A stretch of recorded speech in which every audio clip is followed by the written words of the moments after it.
ذات میں اگر اتنی طاقت ہے تو اگر تو ایسی اماں کا لال ہے کہ امام ترمذی پہ فتویٰ دے سکتا ہے تو دے، پھر امام ترمذی بھی شیعہ ہو جائیں گے۔ بچا کیا اسلام کے اندر؟ امام شافعی نے جب منبر پہ کھڑے ہو کے علی کی عظمت کا خطبہ پڑھا ہے، اہل بیت کی عظمت کا خطبہ پڑھا ہے، اور تو امام شافعی کے بارے میں بھی کہا کہ یہ تو رافضی ہو گئے ہیں، تو امام شافعی نے اسی خطبے میں اسی وقت جواب دیا، ان کان رفضا حب آل محمد فلیشہد الثقلان انی رافضی۔ اگر علی کا نام لینا رافضیت ہے، اگر فاطمہ کے آگے سر جھکانا رافضیت ہے، اگر حسن سے محبت کرنا رافضیت ہے، اگر حسین سے محبت کرنا رافضیت ہے، تو امام شافعی فرما رہے ہیں اے کائنات والو تم گواہ ہو جاؤ کہ شافعی رافضی ہو گیا ہے۔ اگر علی کا نام لینا رافضیت ہے، حضور محدث اعظم ہند کی چوچھا شریف کے عظیم سجادہ نشین کیا فرماتے ہیں؟ اگر اہل بیت کی محبت ہی شیعیت ہے، خدا دانت خدا بینت منم شیعہ منم شیعہ۔ محدث اعظم ہند فرما رہے ہیں کہ اگر اہل بیت کی محبت ہی شیعیت اور رافضیت ہے تو پھر خدا بھی جانتا ہے، اس کا رسول بھی جانتا ہے کہ محدث اعظم شیعہ ہو گیا ہے۔ شیعہ علی کے چاہنے والے کو کہتے ہیں، حقیقت میں شیعہ کس کو کہتے ہیں؟ علی کے چاہنے والے کو کہتے ہیں۔ آپ ترمذی پڑھیں گے، آپ مسلم شریف پڑھیں گے تو آپ کو پتا چلے گا شیعان علی میں کس کس کا نام ہے۔ تو شیعہ آج جو نام پڑ گیا ہے یہ مراد نہیں ہے، شیعہ اصل میں کسے کہتے ہیں؟ چاہنے والوں کو۔ کس کے چاہنے والوں کو؟ بولو زور سے بولو، زور سے بولو، زور سے۔ سب حلالی بیٹھے ہیں، بولو زور سے۔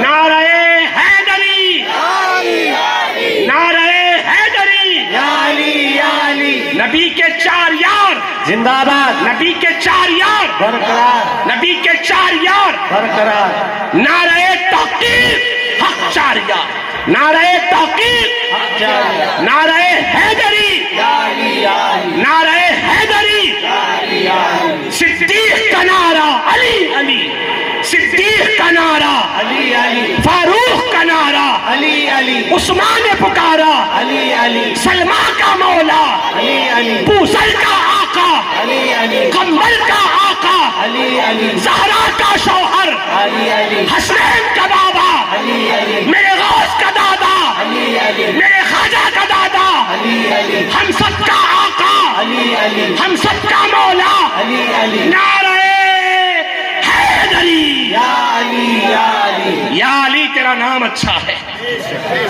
تیری نسبت سے اسلام اچھا ہے، وہ اسلام اچھا ہے جس اسلام میں علی کا نام ہے، اور وہ اسلام اچھا نہیں جس میں علی کا نام نہیں ہے۔ تو کیا اسلام ایسا ہے جس میں علی کا نام نہیں ہے؟ بولو، فرقہ ایسا ہے جس میں علی کا نام نہیں ہے؟ ہاں، فرقہ ہے ایسا، فرقہ ٹولہ ہے ایسا جن کے چہروں پہ بھی نور نہیں، کرتے دیکھو نیچے تک، پیجامے گھٹنوں تک، ان کے پاس علی نہیں ہے، ان کے پاس نہیں، اور ہمارے پاس علی الحمدللہ۔ بولو، ہمارے پاس نہیں، ہم علی کے پاس ہیں، ہم علی، یہ تو مولا کا کرم ہے، الحمدللہ کرم ہے۔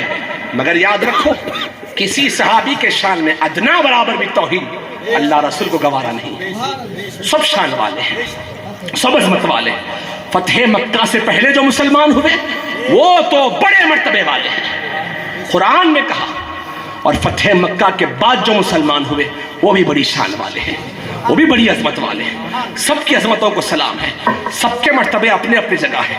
مگر یاد رکھو فتح مکہ کے بعد جو مسلمان ہوئے صحابہ اور فتح مکہ سے پہلے جو مسلمان، دونوں برابر نہیں ہیں۔ یہ قرآن کا عقیدہ ہے، دونوں کو بھائی بھائی نہیں کہا جائے گا۔ سمجھ رہے ہیں بات کو؟ دونوں کو بھائی بھائی نہیں، ان کا مرتبہ بعد کا ہے، اور صدیق کا مرتبہ بڑا ہے، فاروق کا مرتبہ بڑا ہے۔ وہ پہلے مومن ہوئے، وہ بدر میں شریک ہوئے وہ صحابہ کرام، احد میں شریک ہوئے وہ صحابہ کرام، خیبر میں جہاں علی کی شان مصطفیٰ نے اپنی زبان سے بیان فرمائی تھی۔ ہاں سبحان اللہ، یہ تو ارادہ نہیں تھا، مگر زبان پہ علی کا نام آ گیا ہے تو رس کھل گیا ہے۔ محبت جب بولنے لگی ہے علی کے نام پہ، دن رات ایک ہو سکتا ہے، علی کی عظمت کا باب ختم نہیں ہو سکتا ہے۔ ارے علی کی شان کے اوپر یہ 2-4 منٹ 5-10 منٹ کی گفتگو کیا، علی کے نام پہ امام نسائی نے اتنی موٹی کتاب لکھی ہے، ایک ایک صفحے کو پڑھنے کے لیے 2-2 سال لگ جاتے ہیں۔ یہ میرے علی کو اللہ نے شان عطا فرمائی ہے، یہ علی کو شان نبی نے عطا فرمائی ہے۔ علی کو ہم بنائے کیا جی؟ بولو، علی کو مولا ہم بنائے ہیں؟ بولو، نہیں بنائے نا۔ کون مولا بنائے علی کو؟ مصطفیٰ مولا بنائے ہیں، مصطفیٰ مولا جب مصطفیٰ نے مولا بنا دیا ہے تو ہر مومن نے علی کو مولا مان لیا۔ تو میں یہ کہہ رہا تھا اجمیر کے خدام کو، خدا را میں ہاتھ جوڑ کے درخواست کروں گا، رافضیت کا فتویٰ مت دو، شیعیت کی بات مت کرو۔ ان میں ہر کوئی پڑھا لکھا عالم نہیں ہے خادموں میں، کچھ علماء ہیں ان میں، کچھ علماء ہیں، سید ہیں وہ، اتنا تم کو لحاظ نہیں رہا۔ سارے جتنے خدام ہیں وہاں ان کے پاس پوری سند موجود ہے، پوری سند کے ساتھ۔ وہ غریب نواز کی اولاد نہیں ہے، غریب نواز کے خادم خاص، غریب نواز کے غلام خاص حضرت خواجہ فخر الدین گردیزی، جن کی مزار مبارک غریب نواز کی مزار کے ساتھ ہی ہے، ایک ہی گنبد کے نیچے ہے۔ بابا فخر الدین گردیزی غریب نواز کے خادم خاص ہے۔ انا ساگر کا واقعہ سب کو یاد ہے نہیں؟ بولو، غریب نواز پیالہ دے کے بھیجائے تھے، انا ساگر کا پانی ایک پیالے میں آ گیا تھا، وہ پیالہ کون لے گئے؟ بابا فخر الدین گردیزی لے گئے تھے۔ وہ فخر الدین گردیزی کی ساری اولاد ہے یہ خدام۔ کتنے برس بیت گئے جی؟ 800 برس بیت گئے، دنیا چھوٹ گئی، دولت چھوٹ گئی، مگر بابا فخر الدین گردیزی کی اولاد نے خواجہ کی خدمت نہیں چھوڑی ہے، آج تک خدمت پہ معاملہ۔ تو غریب نواز کے در پہ خادم کبھی پوچھتا ہے دے 50 150، پوچھتا نہیں؟ پوچھا نہیں پوچھا بھائی؟ پوچھتا دیتے تو دیو، نہیں دیتے تو نکل جاؤ، نہیں دے دیتے نکل جاؤ۔ اچھا وہ خادم بھی کتنا وفادار ہے، کتنا وفادار ہے، انہیں کیا بولتا معلوم؟ خادم صاحب ہمارا جو کچھ بھی گزارا ہے اسی پہ ہے۔ یہ بول کے پوچھتا انہیں بول کے پوچھتا انہیں خواجہ کے نام پہ چراغی بولتے ہو لگا، کیا بولتے؟ چراغی دے، چراغی لا، چراغی لا۔ ارے خواجہ کے نام پہ 1000 روپے تو دے، 500 تو دے، بولتے ایسا انہیں۔ اور انہیں ساتھ میں یہ بھی بولتے صاحب ہمارا جو بھی گزارا ہے اسی در کی خیرات پہ ہے۔ انہوں تو اپنا عقیدہ بتا رہے کہ غریب نواز کے در کی خیرات پہ پل رہے، ان کو گالی گلوچ کر رہے ہو تم، شرم نہیں آتی خواجہ کے غلاموں کو گالی دیتے ہوئے؟ غریب نواز کی جالیوں کی جو صفائی کرتے ہیں، غریب نواز کے فرش کو جو صاف کرتے ہیں، ویسے ہی غریب نواز کا فرش پاک و صاف طاہر ہے۔ خدمت جو انجام دے رہے ہیں کہ کتنا، تو یہ غریب نواز کے در سے عقیدہ۔ میرے غریب نواز صرف ہندوستان کے ولیوں کے امام نہیں، ہندوستان کے علماء کے بھی امام ہیں، محدثین کے بھی امام ہیں میرے غریب۔ تو خادم کے خواب میں خواجہ آئے اور فرمایا مزار شریف پہ جو نیما ہوتا ہے، نیما کسے کہتے ہیں؟ غریب نواز کی تربت پاک پہ سفید رنگ کا کپڑا چڑھتا ہے، سفید رنگ کا کپڑا، اسی کو نیما کہتے ہیں۔ کیا کہتے ہیں؟ نیما، مخنی اسی کو کہتے ہیں، وہی ہے۔ تو خواجہ نے فرمایا اس سے ان کی دستار بندی کرو۔ کس کی؟ شیخ احمد فاروقی کی، جو سرہند سے آ رہے ہیں، نقشبندی سلسلے کے امام، فاروق اعظم کے شہزادے ہیں۔ خواجہ نے حکم فرمایا ان کی دستار بندی کرو۔ تو خادموں نے نیما شریف کو اتارا اور حضرت شیخ احمد فاروقی کے سر پہ دستار بندی کر دی۔ چہرہ دیکھے ہوئے تھے، خواجہ نے بتایا تھا یہ آنے والے ایسے آ رہے ہیں، ایسے آ رہے ہیں۔ اور آپ کو بتاؤں شیخ احمد فاروقی نقشبندی علی رحمت و رضوان مجدد الف ثانی غریب نواز کے دربار میں بلند دروازے سے لے کے تربت پاک تک گھٹنوں کے بل چل کے گئے ہیں۔ کیسے؟ قدم قدم پہ اولیاء اللہ ہے وہاں، قدم قدم پہ ولی بیٹھے ہوئے ہیں غریب نواز کے دربار۔ ہم کیا پہچانیں گے جی کون کیسا بیٹھا ہوا ہے؟ مصطفیٰ نے فرمایا اللہ نے ولیوں کو عام لوگوں میں چھپا کے رکھا ہے، چھپے رہتے ہیں اولیاء کرام۔ آج غریب نواز کا آستانہ سب کو معلوم ہے، ایک زمانہ وہ تھا جب غریب نواز کی تربت پاک پہ اتنا ہجوم نہیں ہوتا تھا، اتنی وہاں پہ بھیڑ نہیں ہوتی تھی، کیونکہ خواجہ چاہتے نہیں تھے اس چیز کو، خواجہ کی مرضی نہیں تھی۔ یہ تو سرکار نظام الدین اولیاء کی گزارش پہ میلے لگنے شروع ہوئے ہیں، یہ مہربانی جناب نظام الدین اولیاء کی ہے۔ قصہ مختصر یہ کہ ان کی سر پہ دستار بندی کر دی گئی، تو دیکھو ادب، احترام دیکھو، جب خواجہ کے در سے تبرک ملا، پگڑی ان کے سر پہ باندھی گئی تو انہوں نے زندگی بھر اسی پگڑی کو اپنے سر پہ سجائے رکھا۔ شیخ احمد فاروقی مجدد الفسانی نے اور انتقال کرتے کرتے وصیت کر گئے کہ میرے کفن میں بھی یہ پگڑی میرے سر پہ ہی رکھ دینا، اور آج تک قبر میں مجدد الفسانی غریب نواز کے مزار کی چادر سر پہ باندھے سو رہے ہیں۔ یہ میرے خواجہ کی مزار کی چادر کی شان ہے۔ اس لیے ہمارے پیر و مرشد فرمایا کرتے تھے، میاں خواجہ کے چادر کی یہ شان ہے، پھیلاؤ سارے ہندوستانی بخشے جائیں گے، سارے ہندوستانی بخشے جائیں گے۔ کسی بھی صحابی کے بارے میں ادنا بھی توہین ہرگز نہیں کی جائے گی، لیکن یہ بھی یاد رکھیے ہر صحابی کو علی کے برابر نہیں کہا جائے گا، ہر صحابی کو خلفائے راشدین کے برابر نہیں کہا جائے گا۔ صحابہ میں سب سے بڑا مرتبہ خلفائے راشدین کا ہے، پھر عشرہ مبشرہ کا ہے، پھر بدری صحابہ ہیں، پھر احد کے صحابہ ہیں، پھر فتح مکہ سے پہلے کے ہیں، پھر فتح مکہ کے بعد ہے۔ تو بعض کا یہ کہنا ہے کہ ان میں نبی کی بیٹی کا نام نہیں ہے۔ ارے نادان، بات صحابہ کی ہو رہی ہے تو نبی کی بیٹی کو بیچ میں لایا کہیں کو؟ نبی کی بیٹی کو بیچ میں لایا کہیں کو تو؟ نبی کی بیٹی ہے وہ، نبی کی بیٹی، مرتبے اپنی جگہ۔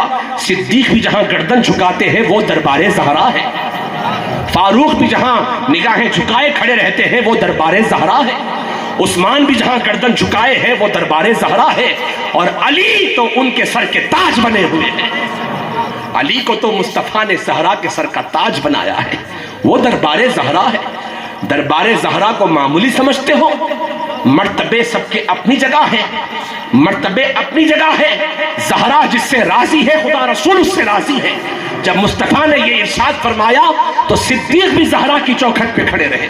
میں بڑی ذمہ داری کے ساتھ عرض کر رہا ہوں، کسی نے اگر حوالہ لینا ہو تو میں حوالہ دے سکتا ہوں، میں ذمہ دار ہوں اہل سنت و جماعت کا، میں ذمہ دار ہوں، ذمہ داری سے کہہ رہا ہوں۔ مرتبے اپنی جگہ، مرتبوں کا انکار نہیں ہے، لیکن جب مصطفیٰ نے فرمایا کہ فاطمہ جس سے راضی ہے خدا رسول بھی اس سے راضی ہے، تو فاطمہ تو زہرا کو راضی کرنے کے لیے صدیق بھی زہرا کی چوکھٹ پہ کھڑے رہے، یہاں تک کہ میرے آقا کی بیٹی نے پیغام بھیجا اور کہا اے علی جاؤ کہہ دو اے صدیق زہرا تم سے راضی ہے، زہرا تم سے راضی ہے، زہرا ان سے راضی ہے۔ زہرا کو راضی کرنے کے لیے صدیق چوکھٹ پہ کھڑے رہے۔ صدیق گئے اور خوش خوش جا رہے تھے، کہا کیا بات ہے صدیق، نبی سے ملاقات کر کے آ رہے ہو؟ تو ابو بکر نے کہا نہیں نبی کی بیٹی زہرا کو راضی کر کے آ رہا ہوں، نبی کی بیٹی زہرا مجھ سے راضی ہو گئی ہے۔ جب صدیق کو یہ کہتا ہوا سنا تو عمر فاروق بھی زہرا کی چوکھٹ پہ کھڑے ہیں اور پیغام دے رہے ہیں اے علی پوچھ کے آؤ زہرا مجھ سے بھی راضی ہے نا، کہیں میرا بیڑا غرق نہ ہو جائے، کہیں میرا جو ہے معاملہ ہلاک نہ ہو جائے۔ یہ ان کی عاجزی ہے، یہ ان کی انکساری ہے، مرتبے تو ان کے بلند ہیں مگر چونکہ نبی نے فرمایا ہے اس لیے عمر فاروق بھی زہرا کو راضی کرنے کے لیے چوکھٹ پہ کھڑے ہو گئے۔ کیا سمجھتے ہیں زہرا کی بات، کیا سمجھتے ہیں زہرا کی شان کو؟ زہرا کو لائے کیوں اس پہ؟ ارے نام زہرا ہے، زہرا زہرا کسے کہتے ہیں؟ زہرا اسے کہتے ہیں جو غلاموں کو جہنم سے چھڑا کے جنت میں داخل کرنے والا۔ زہرا نبی کی بیٹی ہے، زہرا نبی کی ایک نہیں نبی کی 4 بیٹیاں ہیں۔ کتنی؟ بولو 4 بیٹیاں، سب بیٹیاں عظمت والی نبی کی، مگر جو مقام سیدہ زہرا پاک کو عطا ہوا ہے وہ کسی نبی کی بیٹی کو عطا نہیں ہوا۔ وقت کی مریم بی بی ہو، وقت کی حضرت آسیہ ہو، وقت کی حضرت صفورہ ہو، وقت کی حضرت جو ہے میمونہ ہو، کسی نبی کی بیٹی ہو، کسی نبی کی بھتیجی ہو، کسی نبی کی بھانجی ہو، لیکن میرے آقا کی شہزادی کے برابر نہیں ہو سکتی۔ یہ مقام زہرا پاک کا ہے، ان کو راضی کرنے کے لیے صدیق بھی چوکھٹ پہ کھڑے۔ اب آگے بچا کیا ہے؟ آگے کوئی بات رہ گئی ہے؟ بولو بولو جی، رہ گئی کوئی بات آگے؟ نہیں۔ اس لیے آپس میں لڑانے کی باتیں مت کرو، یہ ان کو آپس مقابلے میں کھڑا نہیں کیا جائے گا۔ اس لیے شہزادے غوث اعظم بھی پرسو عقیدہ دے گئے، اور یہی عقیدہ غوث پاک کے در سے ملا، یہی عقیدہ ہمارے پیر و مرشد نے ہم کو سکھایا۔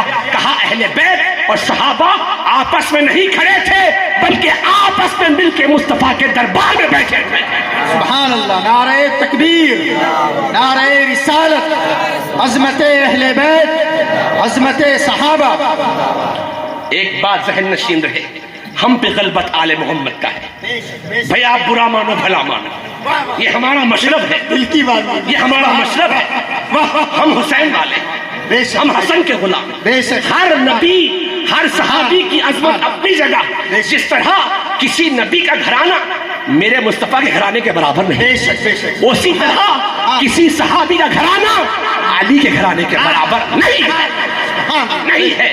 یاد رکھو، کہیں ذہن میں یہ بات نہ آ جائے چونکہ صدیق کا نمبر، صدیق مرتبے میں پہلے آئے ہیں، خلیفہ اول ہوئے ہیں، تو کہیں ان کی اولاد بھی ویسے نہیں، خلیفہ اول صدیق ضرور ہیں مگر ان کے بچوں سے افضل علی کے بچے ہیں، علی کے بیٹے ان سے افضل ہیں۔ میرے آقا امام حسن سب سے افضل ہے، میرے آقا امام حسین صحابہ میں کوئی ان کا ارے کیا برابری کریں گے؟ ابو ہریرہ وقت کے امام حسین کے پیر دبایا کرتے تھے، وقت کے ابو ہریرہ امام حسن کی مسند صاف کیا کرتے تھے۔ ہے صحابی رسول، صحابی ہیں لیکن نواز رسول کے بیٹھنے کی جگہ کو صاف کر رہے ہیں۔ حسین ہاتھ آ رہے ہیں تو پاؤں دبا رہے ہیں، تو امام حسین نے پکڑ لیا، کہا آپ صحابی ہیں، آپ یہ کیا کر رہے ہیں؟ تو ابو ہریرہ نے کیا جواب دیا؟ کہا شہزادے روکو نہیں، میں وہ کام کر رہا ہوں جس کا نبی نے ہمیں حکم فرمایا۔ سبحان اللہ، سبحان اللہ، بے شک آپس میں کھڑا کرنے کی بات مت کرو، ہم پہ غلبہ آل محمد کا ہے، ہم پہ غلبہ آل محمد کی محبت کا ہے، ہم علی کے در کے غلام ہیں۔ کیوں معلوم ہے؟ کیوں؟ صدیق خلیفہ اول، عمر خلیفہ ثانی، عثمان خلیفہ ثالث، علی خلیفہ چہارم اپنی جگہ، مگر علی ہمارے پیر و مرشد ہیں، علی ہمارے مرشد ہیں، علی ہمارے طریقت کے امام ہیں، علی شاہ شریعتم علی، پیر طریقتم علی۔ سبحان اللہ، نعرہ حیدری، نعرہ حیدری، نعرہ حیدری، ایک نعرہ حیدری۔ سبحان اللہ، پانچ نعرے، ایک نعرہ، پانچ نعرے، ایک نعرہ، سارے نعرے اسٹیج سے ہی لگتے رہے، نیچے والے تم محروم ہو جاؤ۔ سبحان اللہ، اے عقل آتی کب تمہارے کو؟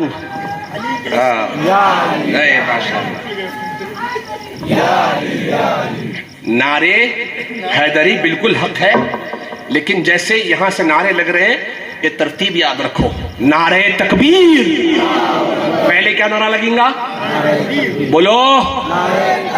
اس کے بعد نعرے رسالت، اس کے بعد نعرے حیدری، فیضان غوث اعظم، غریب نواز کا دامن۔ پکڑے کہاں ہیں؟ پکڑے ہیں؟ ماشاءاللہ پکڑے ہیں، حقیقت میں ایسی بات نہیں ہے، ماشاءاللہ سب صدقہ خواجہ کا ہی کھا رہے ہیں۔ تھوڑی کمی ہے عمل کی، تھوڑا کمی ہو رہی ہے، اور بس اس کو کمپلیٹ کر لو، انشاءاللہ دو جہاں میں بیڑا پار ہو جائے گا۔ تو بات کلیئر ہے؟ بولو۔ کوئی اعتراض کسی کو؟ کوئی سوال؟ کوئی اعتراض؟ کوئی حوالہ پوچھنا ہے کسی کو؟ کہیں جا کے تو نہیں بولیں گے کہ بات سنیت کے خلاف بول دیے؟ ایک جملہ بھی میں سنیت کے خلاف کیوں بولوں گا بھئی؟ ابا سنی، دادا سنی، اماں سنی، نانی سنی، دادی سنی، ہم کیوں سنیت کے خلاف بولیں گے بھئی؟ سنیت کسی کے باپ کی جاگیر ہے؟ بولو۔ تم جو بولے وہ سنیت، ہم جو بولے وہ رافضیت، تم جو بولے وہ سنیت، ہم جو بولے وہ وہابیت، ایسا ہرگز نہیں۔ بیٹھو کبھی آمنے سامنے آ کے پتا چلے گا، بیٹھو فقیروں کے سامنے کبھی بیٹھو، فخر کے دروازے نہ کھلوا دیے تو پھر ہم بھی خواجہ کے غلام نہیں۔ بیٹھو کبھی سامنے آ کے پتا چلے۔ غریب نواز ہندوستان کے بادشاہ ہیں، بادشاہ، بولو، بادشاہ ہیں۔ کوئی علی کے برابر نہیں تو کوئی غوث کے برابر بھی نہیں ہے، تو کوئی خواجہ کے برابر بھی۔ ولیوں کی جماعت میں خواجہ مہاراجہ بنے ہوئے ہیں، دلہا بنے ہوئے، غریب نواز سب براتی ہیں غریب نواز کی۔ قادری بھی براتی ہیں، چشتی بھی براتی ہیں، نقشبندی بھی براتی ہیں، سہروردی بھی براتی ہیں، رفائی بھی براتی ہیں، سب براتی ہیں غریب نواز کے۔ غریب نواز دلہا بنے ہوئے ہیں، شہنشاہ ہے غریب نواز ہمارے۔ ہماری عقیدتوں کا مرکز غریب نواز ہے. بولو, ہم اہل سنت کا مرکز غریب نواز ہے. غریب نواز کا آستانہ صرف مرکز نہیں, مرکز المراکز ہے. مرکز بہت ہے اہل سنت کے ہندوستان میں, بہت ہے, بہت ہے. جامع نظامی بھی مرکز ہے, سائے گاؤں بھی مرکز ہے, بندہ نواز کا در بھی مرکز ہے, شمال میں بھی مرکز ہے, جنوب میں بھی مرکز ہے, جامعہ اشرفیہ مبارک پور وہی مرکز ہے, کیرلا کی سرزمین پہ ثقافت السنیہ وہی مرکز ہے. سب مراکز ہیں یہ. ان کو مرکز بنانے والا شہر اجمیر ہے. اجمیر مرکز نہیں, مرکز المراکز ہے. بولو, اجمیر سارے مرکزوں کا صدر مرکز ہے. اجمیر کیا ہے؟ صدر مرکز ہے اجمیر. انشاءاللہ اسی عقیدے پہ قائم رہیں گے انشاءاللہ. بولو انشاءاللہ قائم رہیں گے انشاءاللہ. غریب نواز کا جشن ہم منائے ہیں. اب آمد ہے 13 رجب کی. 13 رجب میرے مولا کی ولادت کا دن آ رہا ہے. میرے مولا جس دن مصطفیٰ خوش ہوئے وہ دن علی کی ولادت کا ہے. جس دن مصطفیٰ خوش ہوئے وہ دن علی کی ولادت کا ہے. اور علی جب پیدا ہوئے سب سے پہلے علی نے مصطفیٰ کے چہرے کو دیکھا ہے. کعبے میں پیدا ہوئے علی. کہاں؟ مولود کعبہ ہے. یہ ہمارے علماء کی تحقیق ہے. تحقیق ہے اس پہ باضابطہ, صرف عقیدت نہیں ہے, محققانہ بات ہے. یہ متحقق بات ہے. جامعہ نظامیہ کے علماء نے اور الحمدللہ مشائخ چشتیہ نے, قادریہ نے, نقشبندیہ نے, سہروردیہ نے, بڑے بڑے بزرگوں نے اس پہ تحقیق کی ہے. الحمدللہ ثم الحمدللہ مولا علی عین کعبے کے اندر 13 رجب کو پیدا ہوئے ہیں. تو جشن منانا ہے نا انشاءاللہ. بولو انشاءاللہ. 13 رجب 25 جنوری کو ہے. تو چونکہ سائے گاؤں میں اس دن پروگرام ہے مرشد کے پاس, اور حضرت نے حکم فرمایا سب کو آنا ہے. بولو انشاءاللہ. سب سائے گاؤں کو جائیں گے 25 جنوری کو. تو 24 جنوری کو حضرت کی اجازت سے حسینیہ مسجد میں ہم نے جشن مولود کعبہ کا پروگرام رکھا ہے. آپ سب شریک ہوں گے انشاءاللہ. اب دیکھو, میں آخری بات عرض کر کے رخصت ہو جاؤں. میں آپ کا کافی وقت لے لیا, معذرت خواہ ہوں, چونکہ خواتین یہاں بیٹھی ہوئی ہیں.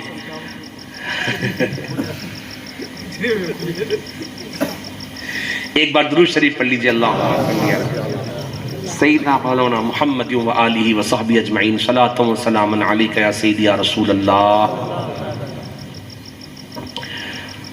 میرے سرکار غریب نواز ہندوستان کی سرزمین پہ مصطفیٰ کی سیرت کا آئینہ بن کے آئے ہیں. اسی لیے تو کہا گیا نا, جمال حضرت بدر الدجا غریب نواز, تجلی رخ شمس الضحیٰ غریب نواز. خواجہ کی سیرت میں وہی نگینہ چمک رہا ہے جو مصطفیٰ کی شان و عظمت میں چمکا کرتا تھا.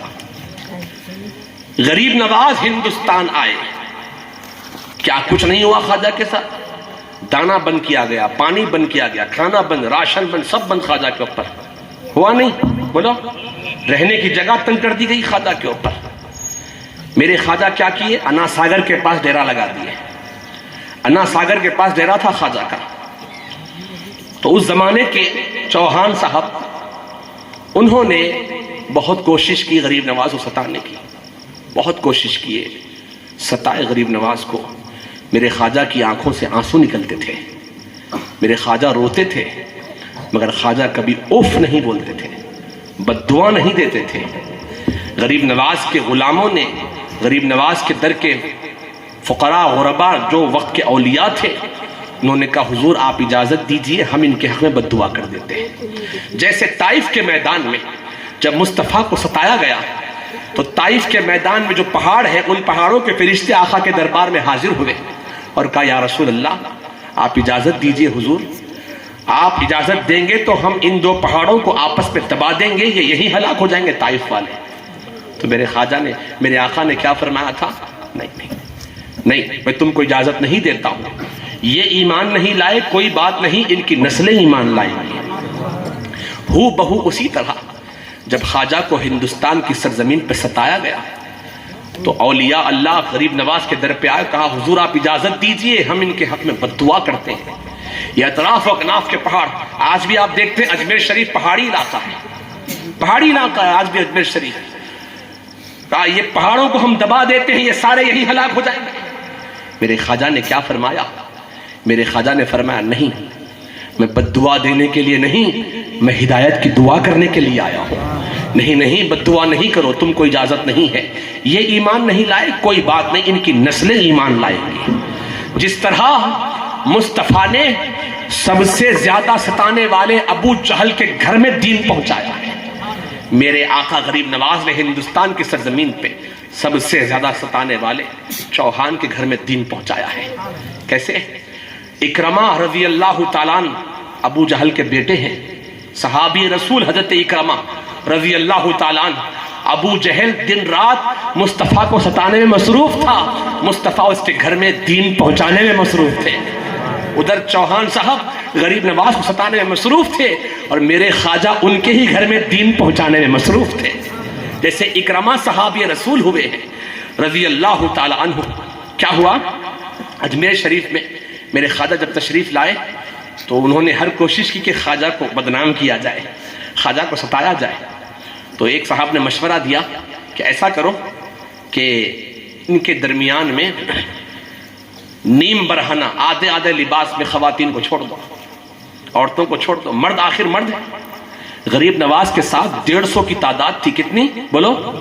150 غلام تھے خواجہ کے ساتھ۔ میرے خواجہ ہندوستان جب آئے تو یہ خاص اور ان غلاموں کے سرتاج حضرت خواجہ قطب الدین بختیار کاکی تھے۔ یہ سب غریب نواز کے ساتھ انا ساگر کے پاس ڈیرا لگائے بیٹھے ہیں، کھانا نہیں، پانی نہیں، کچھ نہیں۔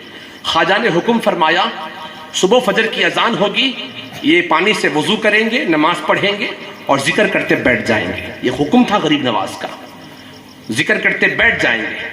پھر جب ظہر کی اذان ہوگی اٹھیں گے، وضو کریں گے، نماز پڑھیں گے، پھر ذکر کرتے بیٹھ جائیں گے۔ پھر عصر کی اذان ہوگی، اٹھیں گے، نماز پڑھیں گے اور ذکر کرتے بیٹھ جائیں گے۔ اسی طرح رات آدھی گزرنے تک ذکر اذکار چلتا رہے گا، پھر سونے کی اجازت ہوگی، وقفہ آرام کی اجازت ہوگی۔ تو آدھی رات تک، صبح فجر سے لے کے آدھی رات تک خواجہ کے ساتھ سارے خواجہ کے غلام ذکر کرتے بیٹھتے تھے نمازوں کی پابندی کے ساتھ۔ جب آدھی رات ہوتی میرے خواجہ فرماتے جاؤ تم سب سو جاؤ، وہ سارے غلام کہتے حضور آپ کو چھوڑ کے ہم کہاں سوئیں گے، آپ بیٹھے ہیں ہم بھی بیٹھے ہی رہیں گے۔ 8 10 دن گزر جاتے تھے، کوئی سوتا نہیں تھا۔ جب خواجہ ان کی خاطر دیکھتے کہ ان کی آنکھیں بوجھل ہو گئیں تو خود خواجہ بھی استراحت فرماتے تو سارے غلام بھی سو جاتے تھے۔ ایسے پاک، ایسے مقدس غلام تھے میرے غریب نواز کے، میرے غریب نواز کے حکم پہ لبیک بولنے والے۔ تب تو اسلام ہرا بھرا ہے جی ہندوستان کی سرزمین پہ۔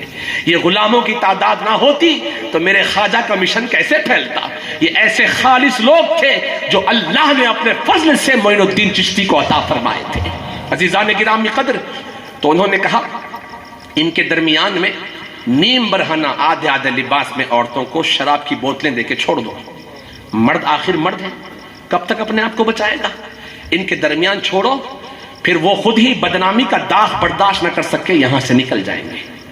بس انسانی عقل اتنا ہی سوچتی ہے، جہاں سے انسانی عقل ختم ہوتی ہے وہاں سے اللہ والوں کی عقل کا آغاز ہوتا۔ خلق سے اولیاء، اولیاء سے رسول اور رسولوں سے اعلیٰ ہمارا۔ خلق سے اولیاء افضل ہے، اولیاء اللہ، ان کی عقلیں وہاں سے شروع ہوتی ہے جہاں ہماری ختم ہو جاتی۔ تو چوہان صاحب اینڈ کمپنی اتنا سوچے، سوچ کے بولے کہ یہاں عورتوں کو چھوڑ دو، شراب کی بوتلیں دے کے آدھے آدھے کپڑوں میں چھوڑ دیے۔ صبح فجر کی نماز کے بعد 150 مردوں کی صفوں میں 70 خواتین گھس گئیں نیم برہنہ لباسوں میں، آدھے آدھے کپڑوں میں، شراب کی بوتلیں ہاتھ میں لے کے گھسیں۔ ظہر کا وقت آ گیا، مجال ہے کسی خواجہ کے غلام نے نگاہ اٹھا کے بھی ایک عورت کو دیکھا، ایک نگاہ اٹھا کے بھی کسی غلام نے ایک عورت کو نہیں دیکھا۔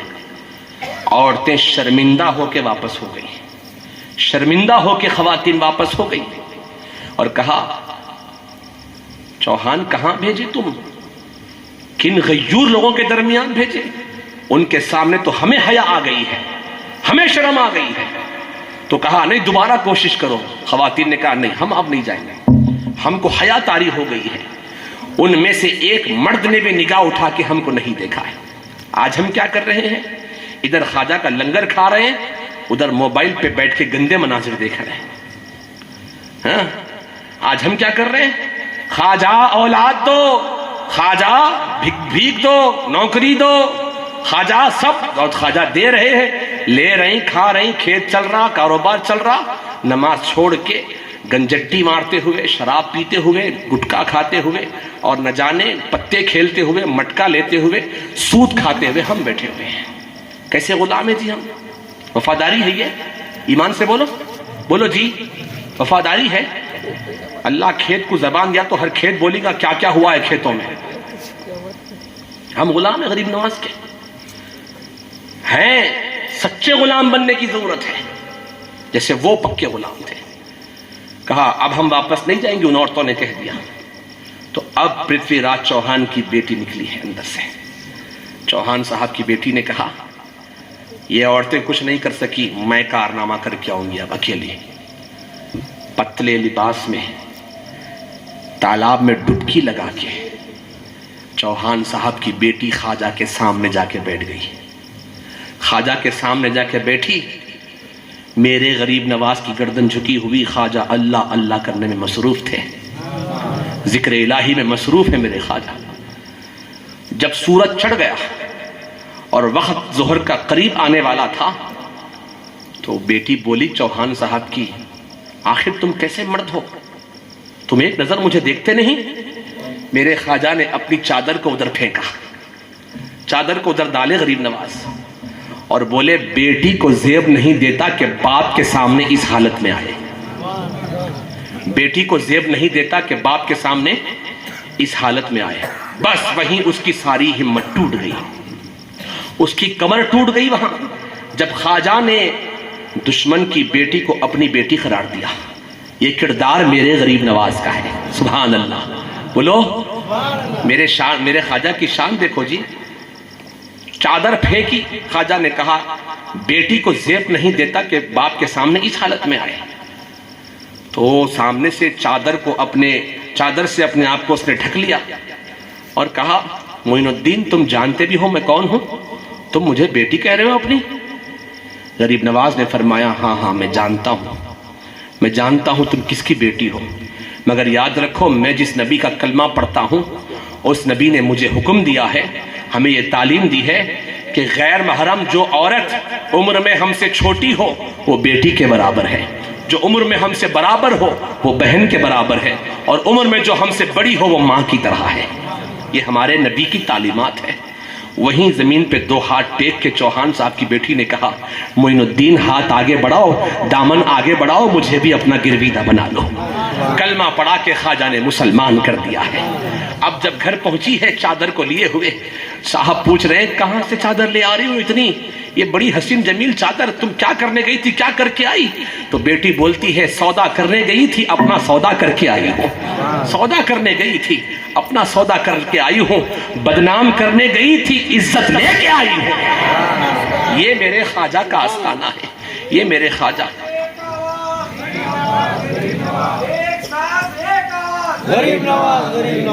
ماشاءاللہ میرے غریب نواز کا یہ کردار ہے، کردار۔ تو جو خواتین بیٹھی ہیں میں ان سے پوچھنا چاہتا ہوں، جس خواجہ نے دشمن کی بیٹی کو پردہ دیا وہ خواجہ اپنے غلاموں کی بیٹیوں کو بے پردہ دیکھنا پسند کریں گے؟ ایمان سے بولو۔ یہ بے پردہ جو گھوم رہے ہیں کھیتوں میں جانے کے نام پہ، شادیوں میں جانے کے نام پہ، براتوں میں جانے کے نام پہ جو بن ڈھن کے نکل رہے ہیں اور جس طریقے سے جا رہے ہیں، کیا خواجہ اس کو پسند کریں گے؟ ایمان سے بولو، ایمان سے بولو جی۔ شادیوں میں جانا منع نہیں ہے لیکن پردے کے اہتمام کے ساتھ، براتوں میں جانا منع نہیں ہے لیکن پردے کے اہتمام کے ساتھ جانا چاہیے۔ درگاہوں کو جانا خواتین کے لیے حکم شرع سختی کا نہیں ہے، جا سکتی ہے خاتون لیکن اپنے محرم کے ساتھ، اپنے کسی محرم باپ، بھائی، بیٹا یا شوہر، ان سگے رشتوں کے ساتھ، جن سگے رشتوں کے ساتھ خاتون کو حج کرنا جائز ہے۔ خاتون اکیلے حج بھی نہیں کر سکتی، کوئی محرم چاہیے ساتھ میں، کوئی سگا رشتہ دار باپ، ایسا مرد جس سے نکاح ہمیشہ ہمیشہ کے لیے حرام ہو یا پھر نکاح والا شوہر ہو، یہ دونوں میں سے ایک ہو، یا تو شوہر ہو یا پھر ایسا مرد ہو جس سے نکاح ہمیشہ ہمیشہ کے لیے حرام ہے۔ باپ سے نکاح جائز ہے؟ بولو۔ وہ یزیدی فکر ہے جس میں باپ سے نکاح جائز ہے، یہ حسینی فکر ہے، یہ مشن امام حسین کا ہے۔ باپ سے نکاح جائز ہے؟ بولو جی، باپ سے نکاح جائز ہے، ہمیشہ ہمیشہ کے لیے۔ بھائی سے، بیٹے سے، بھتیجے سے، بھانجے سے، پھپھا سے، ماموں سے ہرگز جائز؟ ہاں، پھپھا سے جائز ہے کب؟ پھپھو نکل گئے تو، پھپھو نکل گئے اگر نکاح سے، ان کے پھپھو مر گئے تو پھر پھپھا سے نکاح جائز ہو سکتا ہے۔ قصہ مختصر یہ کہ عزیزان گرامی، میں خواتین کو خاص تاکید کروں گا، پردے کی پابندی کریے۔ کھیت میں جائیے، ضرور جائیے، لیکن پردے کی پابندی کے ساتھ۔ اور میں آخری گفتگو، تھوڑا ساؤنڈ کم کر دو بھائی، تھوڑا ساؤنڈ کم کر دو آپ۔ میں خواتین کو خاص پیغام دینے بیٹھا ہوں۔ کتنے بچے آپ کے عربی پڑھنے آ رہے ہیں؟ کتنے بچے؟ ٹیوشن کا بہانہ، نیند کا بہانہ، اماں اٹھائے نے، ابا اٹھائے نے، اب تک بھی یہی ہے۔ تبدیلی رتی برابر بھی نہیں آئی اس کے اندر۔ اور بچے کس حالت میں مسجد کو آ رہے ہیں، میں آپ کو سمجھا رہا ہوں، میں آپ کو بتا رہا ہوں۔ آدھوں کے سر پہ ٹوپی نہیں ہے، آدھوں کے پیر میں چپل نہیں ہے، کپڑے تو پوچھو ہی مت۔ اسکول بھیجتے اس حالت میں، کیا بتاؤں مجھے؟ ایمان سے بولو، اے میری ماؤں، اے میری بہنوں، اے میرے بھائیوں، بولو، بھیجتے اس حالت میں اسکول کو؟ اس حالت میں بچے مسجد کو آ رہے ہیں عربی پڑھنے۔ اور حالت یہ ہے کہ آدھے بچوں کے پیر میں چپل نہیں ہے، تو یہ روڈ پوری صاف ہے کیا؟ ارے بولو بھائی، وہ بچے سب کھندلتے ہوئے مسجد کے اندر آ رہے ہیں۔ انگلش اسکول میں جانے سے پہلے، اسکول جانے سے پہلے جوتے پہناتے ہیں، ساکس پہناتے ہیں بچوں کو، ہاں، اور مسجد بھیجنے کے لیے چپل کا بھی اہتمام نہیں۔ کتنے افسوس کی بات ہے۔ اپنے بچوں کو عربی ساتھ دے کے بھیجو، ساتھ عربی دلاؤ۔ بچے مسجد سے لیتے ہیں، پڑھتے وہیں رکھ کے چلے جاتے ہیں۔ اب تو پابندی کرا رہے ہیں ہم، بولتے بولتے تو بچے سینے سے لگا کے لا رہے ہیں، لے جا رہے ہیں۔ پارا ختم ہوتے پھر پارا مسجد سے چاہیے۔ اپنے گھر میں بھی پارے رکھو، قرآن لاؤ، اپنے گھر میں رکھو بچوں کو پڑھانے کے لیے۔ اور الحمدللہ ان قریب انشاءاللہ العزیز اللہ نے اگر توفیق دی تو حفظ کی تعلیم کا آغاز ہوگا، کیونکہ میں تجوید کے ساتھ بچوں کو شروع سے پڑھا رہا ہوں۔ پھر الحمدللہ 6 بچے میرے پاس حفظ کے لیے تیار ہیں، جن کا قاعدہ بالکل ختم ہونے پہ ہے۔ ان بچوں نے آج آپ کے سامنے کچھ جوہر، کچھ اپنے اپنے انداز میں جو کچھ بھی انہوں نے تیاری کی وہ بھی دکھایا ہے۔ ماشاءاللہ، اللہ ان بچوں کو جزائے خیر دے اور آپ سب کو بھی نیک توفیق دے۔ مالک سب کی حاضری قبول فرمائے۔ سلام پڑھ لیجیے۔